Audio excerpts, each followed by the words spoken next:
ಸಭೆ ಮಾಡಿಲ್ಲ ರೀ. ಹಾಂ ಸರ್. ಯಾವ ಸಭೆನೂ ಮಾಡೋ ಅವಶ್ಯಕತೆ ಇಲ್ಲ.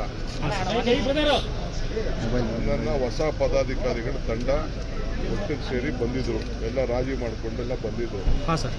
ಅವ್ರಿಗೆ ವಾರ್ನ್ ಮಾಡಿದ್ದೀನಿ, ಇನ್ನು ಮುಂದಕ್ಕೆ ಏನಾದ್ರು ತಿರ್ಗಾ ಕಿತ್ತಾಟ ಮಾಡಿದ್ರೆ ಅಡ್ಮಿನಿಸ್ಟ್ರೇಷನ್ ಹಾಕ್ತೀನಿ ಅಂತ ಹೇಳಿದ್ದೀನಿ. ಹಾಂ ಸರ್.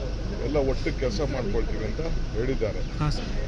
ಜೊತೆಗೆ ಇವತ್ತು ಜಾತಿ ಗಣತಿ ಬಗ್ಗೆ ಒಂದು ಸಪ್ರೇಟ್ ಮೀಟಿಂಗ್ ಮಾಡಬೇಕು ಅನ್ನೋದು ಒಂದು ತೀರ್ಮಾನ ಮಾಡಿದ್ವಿ. ನಾನು ಬರೋಕ್ಕಾಗೋದಿಲ್ಲ ಅಂತ ನಾನು ತಿಳಿಸಿದ್ದೀನಿ.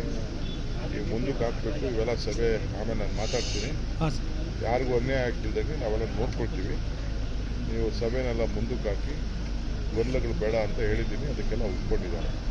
ಶ್ರೀಗಳಿಗೂ ನಾನು ಮಾತಾಡ್ತೀನಿ. ಸಭಾಪತಿಗಳು ಪತ್ರ ಬರೆದಿದ್ದಾರೆ ಸರ್ ಸರ್ಕಾರಕ್ಕೆ, ಸದನದಲ್ಲಾಗಿದ್ದನ್ನು ಸದನದಲ್ಲೇ ಬಿಡಬೇಕು. ಶಾಸಕಾಂಗ ಮತ್ತೆ ಕಾರ್ಯಾಂಗದ ನಡುವೆ ಇದೊಂದು ಗೊಂದಲ ಸೃಷ್ಟಿ ಆಗ್ತಾ ಇದೆ ಅಂತ ಸರ್, ಭಿನ್ನಾಭಿಪ್ರಾಯ ಉಂಟಾಗುತ್ತೆ ಅನ್ನುವಂತಹದ್ದನ್ನು ಅವರು ವ್ಯಕ್ತಪಡಿಸಿರುವಂತಹ ಆತಂಕ. Home minister